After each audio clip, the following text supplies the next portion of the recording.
அண்மை செய்தியை பார்த்துக் கொண்டிருக்கிறோம். லோக்பால் சட்டத்தை உடனடியாக அமல்படுத்த வேண்டும் என உச்சநீதிமன்றம் உத்தரவு பிறப்பித்திருக்கிறது. லோக் ஆயுக்தா லோக்பால் நியமனங்களை தாமதப்படுத்துவதில் நியாயம் இல்லை என்றும் உச்சநீதிமன்றம் தெரிவித்திருக்கிறது. எதிர்க்கட்சித் தலைவர் இல்லாததால் லோக்பால் தீர்வுக்குழுவை அமைப்பதில் தாமதம் இருப்பதாக மத்திய அரசு தரப்பிலிருந்து தெரிவிக்கப்பட்டிருக்கிறது. தற்போதைய செய்தி, லோக்பால் சட்டத்தை உடனடியாக அமல்படுத்த உச்சநீதிமன்றம் உத்தரவிட்டிருக்கிறது. லோக் ஆயுக்தா லோக்பால் நியமனங்களை தாமதப்படுத்துவதில் எந்தவித நியாயமும் இல்லை என்றும், எதிர்க்கட்சித் தலைவர் இல்லாததால் லோக்பால் தேர்வுக்குழு அமைப்பதில் தாமதம் நிலவுவதாகவும் மத்திய அரசு தெரிவித்திருக்கிறது.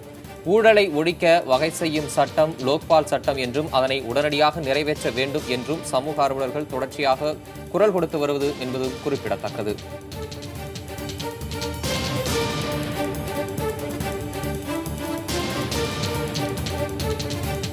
லோக்பால் சட்டத்தை உடனடியாக அமல்படுத்த வேண்டும் என உச்சநீதிமன்றம் உத்தரவு பிறப்பித்திருக்கிறது. ஊழலை ஒழிக்க வகை செய்யும் சட்டமான லோக்பால் சட்டத்தை லோக்பால் நியமனத்தையும் தாமதப்படுத்துவதில் நியாயமில்லை என்றும் உச்சநீதிமன்றம் கருத்து தெரிவித்திருக்கிறது. தொடர்பான கூடுதல் விவரங்களை செய்தியாளர் கணபதியிடம் கேட்டறியலாம்.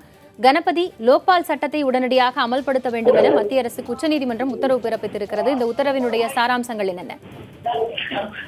லோக்பால் சட்டம் நிறைவேற்றப்பட்டிருந்தாலும் லோக்பால் நியமனம் இன்னும் நடைபெறவில்லை. இதற்கு காரணம் என்னவென்றால், லோக்பாலை தேர்ந்தெடுக்கும் குழுவிலே நாடாளுமன்ற எதிர்க்கட்சி தலைவரும் இடம்பெற்றிருக்க வேண்டும் என்பது ஒரு விதி.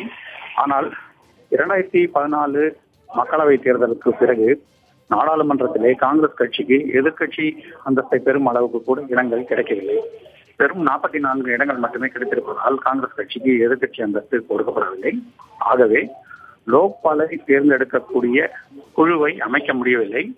ஏனென்றால் எதிர்க்கட்சி தலைவர் அந்தஸ்தில் யாருமே இல்லை என மத்திய அரசு சொல்லியிருந்தது. இந்த நிலைப்பாட்டை உச்சநீதிமன்றம் ஒத்துக்கொள்ளவில்லை. ஒருவேளை நாடாளுமன்றத்திலே எதிர்க்கட்சி தலைவர் இல்லை என்றால், ஏன் இருக்கின்ற எதிர்க்கட்சிகளிலேயே அதிக பலம் கொண்ட எதிர்க்கட்சியின் தலைவர் யாரோ அவரை அந்த குழுவிலே நியமனம் செய்யக்கூடாது என்ற கேள்வியை ஏற்கனவே உச்சநீதிமன்றம் எழுப்பியிருந்தது விசாரணையின் போது. அதைத் தொடர்ந்து தற்போது மத்திய அரசு சொல்லியிருக்கும் காரணத்தை ஏற்றுக்கொள்ள முடியாது. லோக்பால் நியமனத்தை மேலும் தாமதம் செய்யக்கூடாது என உச்சநீதிமன்றம் கண்டிப்பாக சொல்லியிருக்கிறது. ஆகவே இது மத்திய அரசை பொறுத்தவரை ஒரு பின்னடைவு. மனுதாரர்கள் மீண்டும் மீண்டும் சொல்லியிருந்தது என்னவென்றால், ஊழலை ஒழிப்பதற்கு லோக்பால் சட்டம் என்பது மிகவும் முக்கியமானது. அதிலே லோக்பால் நியமனம் என்பது மிகவும் முக்கியமானது. லோக்பாலை நியமனம் செய்து அந்த லோக்பால் மூலமாக ஊழலை ஒழிப்பதற்கான நடவடிக்கைகளை எடுக்க வேண்டும்.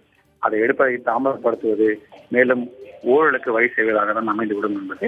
ஆகவே அந்த விஷயத்தை உச்சநீதிமன்றம் ஏற்றுக்கொண்டு லோக்பாலை உடனடியாக நியமிக்க வேண்டும் என்று மத்திய அரசுக்கு வலியுறுத்தும் விதத்திலே தீர்ப்பை அளித்திருக்கிறது. ஆகவே மத்திய அரசை பொறுத்தவரை இது ஒரு பின்னடைவாக கருதப்படுகிறது. கணபதி, லோக்பால் சட்டத்தை பொறுத்தவரை சமூக ஆர்வலர்கள் தொடர்ச்சியா ஊழலை ஒழிப்பதற்கு இந்த சட்டம் கண்டிப்பாக பயன்படும் அப்படின்னு சொல்லியிருக்கிறாங்க. லோக்பால் சட்டத்தினுடைய வரையறை அப்படிங்கிறது எப்படி அமைந்திருக்கிறது?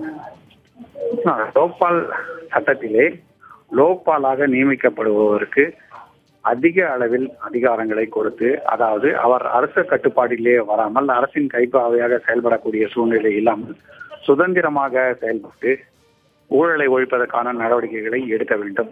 அதைத் தொடர்ந்து மாநிலங்களிலும் லோக் ஆயுக்தா நியமிக்கப்பட வேண்டும், அமைக்கப்பட வேண்டும் என்பதற்காகவே ஒரு பெரிய போராட்டம் நடந்தது என்பது உங்களுக்கு நன்றாகவே தெரியும். மன்மோகன் சிங் பிரதமராக இருந்தபோது அண்ணா ஹசாரே, தற்போது டெல்லியின் முதலமைச்சராக இருக்கும் அரவிந்த் கெஜ்ரிவால், புதுச்சேரியின் தற்போதைய துணைநிலை ஆளுநராக இருக்கும் கிரண் பேடி போன்றோர் பலர் சேர்ந்து தொடர்ந்து ஊழலுக்கு எதிராக நடந்த போராட்டத்தின் விளைவாகத்தான் மன்மோகன் சிங் அரசு லோக்பால் சட்டத்துக்கான மசோதாவை நாடாளுமன்றத்தில் கொண்டு வந்தது. பின்னர் அந்த சட்டம் மற்றும் அதற்கு துணையான பல்வேறு சட்டங்கள் நாடாளுமன்றத்தின் ஒப்புதலை பெற்றன. அதாவது ஊழலை ஒழிப்பதற்கான முழு நடவடிக்கைகள் இருக்க வேண்டும்.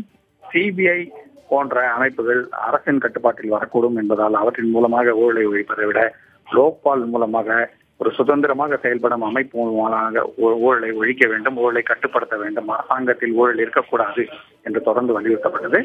அந்த சமயத்திலே 2G ஊழல், நிலக்கரி ஊழல் போன்ற பெரிய ஊழல்கள் வெடித்திருந்ததால் இதை உடனடியாக செய்ய வேண்டும் என்று வலியுறுத்தப்பட்டது. அந்த சட்டம் கொண்டு வந்த பிறகு அந்த சட்டத்தை நடைமுறைப்படுத்துவதிலே இவ்வளவு தாமதம் ஏற்பட்டிருக்கிறது. ஆகவேதான் தற்போது உச்சநீதிமன்றம் கண்டிப்பாக அரசு கூறும் காரணங்களை ஏற்றுக்கொள்ள முடியாது என்று சொல்லிவிட்டது. கணபதி, உச்சநீதிமன்றத்தில் எதிர்க்கட்சி தலைவர் இல்லாததால் லோக்பால் தேர்வுக்குழு அமைப்பதில் தாமதம் இருப்பதாக மத்திய அரசு தரப்பிலிருந்து சொல்லப்பட்டிருக்கிறது.